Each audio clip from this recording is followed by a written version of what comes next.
Breaking news చూస్తున్నాం. ప్రభుత్వం fee reimbursement చెల్లించాలంటూ విద్యా సంస్థలు సమ్మెకు పిలుపునిచ్చాయి. నేటితో 3 రోజులుగా ప్రైవేట్ కాలేజీల బంద్ కొనసాగుతోంది. సెమిస్టర్ పరీక్షలను సైతం ఫార్మసీ కాలేజీలు బహిష్కరించాయి. మరోవైపు రియంబర్స్మెంట్ సంస్కరణల కోసం ప్రభుత్వం ఓ కమిటీని వేసింది. ఆ కమిటీ కాలయాపన చేయవద్దని కాలేజీ యాజమాన్యాలు ఆందోళన చేస్తున్నాయి. 50% బకాయిలు వెంటనే చెల్లించాలని డిమాండ్ చేస్తున్నాయి కాలేజీల యాజమాన్యాలు. ప్రభుత్వం స్పందించే వరకు సమ్మె కొనసాగుతుందని స్పష్టం చేశాయి.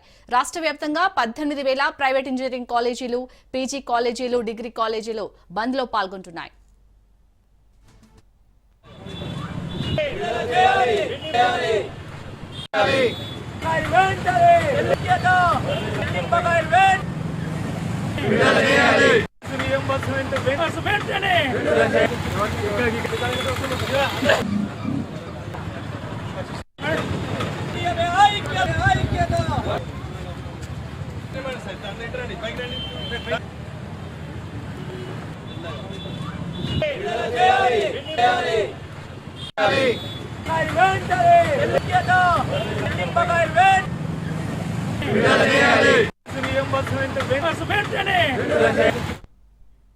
ప్రభుత్వం ఫీజు రియంబర్స్మెంట్ చెల్లించాలంటూ విద్యా సంస్థలు సమ్మెకు పిలుపునిచ్చాయి.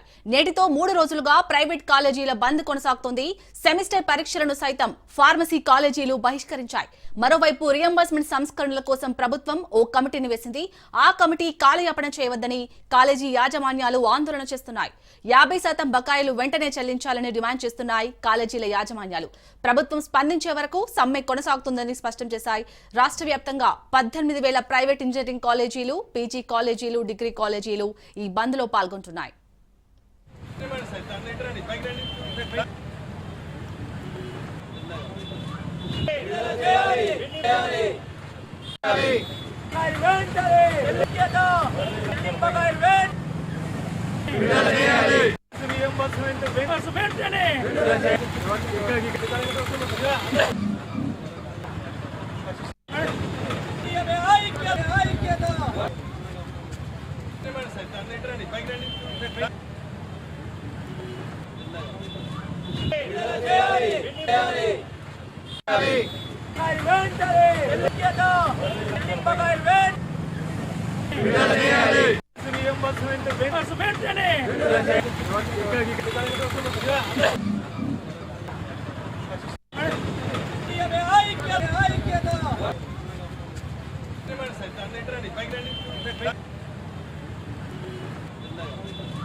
ప్రభుత్వం ఫీజు రియంబర్స్మెంట్ చెల్లించాలంటూ విద్యా సంస్థలు సమ్మెకు పిలుపునిచ్చాయి. నేటితో 3 రోజులుగా ప్రైవేట్ కాలేజీల బంద్ కొనసాగుతోంది. సెమిస్టర్ పరీక్షలను సైతం ఫార్మసీ కాలేజీలు బహిష్కరించాయి. మరోవైపు రియంబర్స్మెంట్ సంస్కరణల కోసం ప్రభుత్వం ఓ కమిటీని వేసింది. అయితే ఆ కమిటీ కాలయాపన చేయవద్దని కాలేజీ యాజమాన్యాలు ఆందోళన చేస్తున్నాయి. 50% బకాయిలు వెంటనే చెల్లించాలని డిమాండ్ చేస్తున్నాయి కాలేజీల యాజమాన్యాలు. ప్రభుత్వం స్పందించే వరకు సమ్మె కొనసాగుతుందని స్పష్టం చేశాయి. రాష్ట్ర వ్యాప్తంగా 18,000 ప్రైవేట్ ఇంజనీరింగ్ కాలేజీలు, పీజీ కాలేజీలు, డిగ్రీ కాలేజీలు ఈ బంద్ లో పాల్గొంటున్నాయి. రైట్ గా ఇదే అంశానికి సంబంధించి మరింత సమాచారాన్ని మా ప్రతినిధి సునీల్ అందిస్తారు లైవ్ లో. సునీల్, ఇప్పటికే 3 రోజులుగా ఈ కాలేజీల బంద్ అనేది కొనసాగుతోంది. సో ప్రభుత్వం ఇప్పటికే దీనిపై ఒక కమిటీని వేసింది. ఎందుకు మరి ఆ కమిటీ కాలయాపన చేస్తుంది? అప్డేట్స్ ఏంటి? ఉన్నత విద్యా సంస్థల సంఘం దాదాపు 3 రోజుల పాటు రాష్ట్ర వ్యాప్తంగా పెద్ద సంఖ్యలో నిరసన వ్యక్తం చేస్తుంది. ప్రధానంగా తెలంగాణ రాష్ట్ర వ్యాప్తంగా ఉన్నటువంటి ఫీజు రియంబర్స్మెంట్ సంబంధించినటువంటి బకాయిలు వెంటనే చెల్లించాలి రాష్ట్ర ప్రభుత్వం. ఇప్పటికే చాలా రోజుల నుంచి కూడా ఫీజు రియంబర్స్మెంట్ చెల్లించక చాలా ఇబ్బందులకు గురవుతున్నాం. కాబట్టి తెలంగాణ రాష్ట్ర వ్యాప్తంగా ఉన్నటువంటి దాదాపు 1800 కళాశాల యాజమాన్యాలు నిరసన వ్యక్తం చేసింది. గత 3 రోజుల నుంచి కూడా తెలంగాణ రాష్ట్ర వ్యాప్తంగా మొత్తం కూడా కళాశాలను కూడా బంద్ చేసి నిరసన వ్యక్తం చేయడం. ఇక నవంబర్ 8వ తేదీన పెద్ద సంఖ్యలో ఎల్బీ స్టేడియంలో పెద్ద సంఖ్యలో మహా బహిరంగ సభకు పిలుపునివ్వడం. దీంతో పాటు దాదాపు 10 లక్షల మంది విద్యార్థులతో అటు సచివాలయంలో పెద్ద సంఖ్యలో భారీ ర్యాలీ చేపట్టాలని ఇప్పటికే ఉన్నత విద్యా సంస్థలకు సంబంధించినటువంటి సమైక్య సంఘం ఒక ప్రకటన కూడా విడుదల చేసింది. మరోవైపు ఇప్పటికే ఈ ఫీజు రియంబర్స్మెంట్ సంబంధించిన విషయాలపై కూడా ఇప్పటికే తెలంగాణ రాష్ట్ర ప్రభుత్వం కమిటీని నియమించింది. ఆ కమిటీలో అధికారులతో పాటు ఉన్నత స్థాయి అధికారులతో పాటు అటు ప్రొఫెసర్ ఎమ్మెల్సీగా ఉన్నటువంటి ప్రొఫెసర్ కోదండరామ్ అదేవిధంగా కంచె ఐలియన్ కూడా ఈ కమిటీలో సభ్యులుగా చేర్చారు.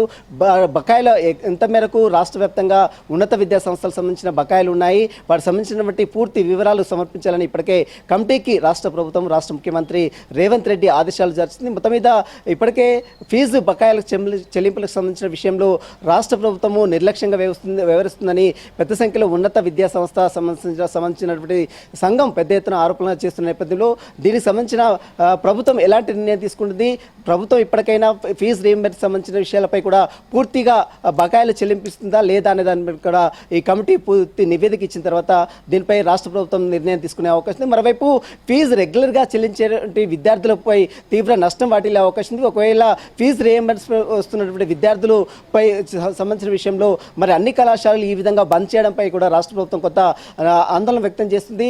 రెగ్యులర్గా ఉన్నటువంటి విద్యార్థులకు తీవ్ర నష్టం వాటిల్లే అవకాశం ఉంది. దాదాపు 1800 కళాశాలలు ఒక్కసారిగా నిరసన వ్యక్తం చేయడంతో రాష్ట్ర ప్రభుత్వం కూడా ఇప్పటికే కమిటీని వేసింది. కమిటీ పూర్తి స్థాయిలో నివేదిక ఇచ్చిన తర్వాత దీనిపై రాష్ట్ర ప్రభుత్వం కూడా తుది నిర్ణయం కూడా తీసుకునే అవకాశం ఉంది. శాలిని, సునీల్, మీరంటూ దాదాపు 18,000 ప్రైవేట్ ఇంజనీరింగ్ కాలేజీలు ఈ బంద్లో పాల్గొన్నాయి. అంటే విద్యార్థుల భవిష్యత్ ఏమవ్వాలి? ఇప్పుడు విద్యార్థుల భవిష్యత్తును దృష్టిలో పెట్టుకొని ప్రభుత్వం త్వరగా దీనిపై ఏదైనా డిసైడ్ చేసే అవకాశం ఉందా? ఎందుకంటే కమిటీ కాలయాపన చేస్తుందని కూడా అక్కడ వాళ్ళు చెప్తున్నారు కదా.